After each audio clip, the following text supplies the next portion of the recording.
नमस्कार। मैं भारत भूषण आर्य दिल्ली से जानकर अपार हर्ष का अनुभव कर रहा हूँ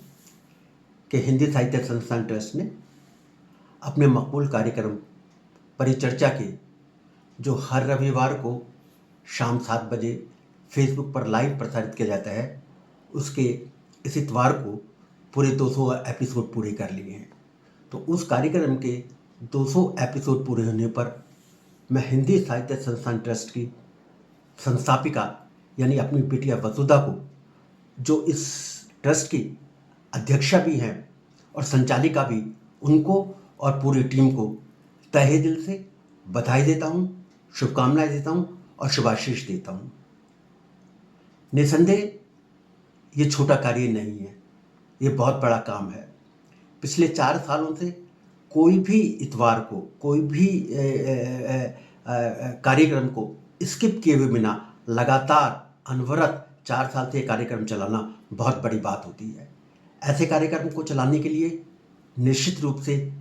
पैशन की ज़रूरत होती है, एक जुनून की ज़रूरत होती है, एक इच्छा शक्ति की ज़रूरत होती है। और मुझे ये बात कहते हुए बड़ी खुशी भी हो रही है और इस बात की मैं सगर्व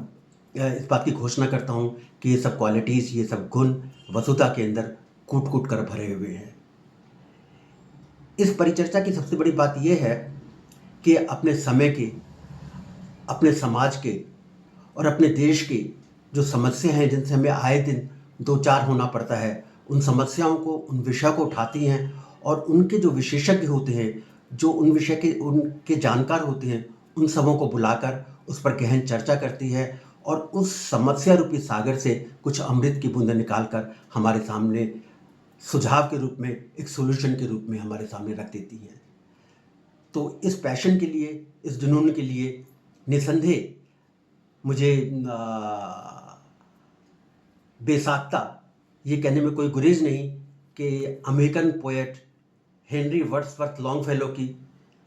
जो एक बड़ी उनकी प्रसिद्ध कविता है लेटर ऑफ सेंट अगस्टिन की, उनसे कुछ पंक्तियाँ याद आ गई जो इस प्रकार है और जो मैं चाहूँगा कि मैं उनकी पूरी टीम को डेडिकेट करूँ। वो कहते हैं कि the Heights by the great man reached and kept were not attend by a sudden flight, but they, while their companions slept, were toiling upward in the night. यकीनन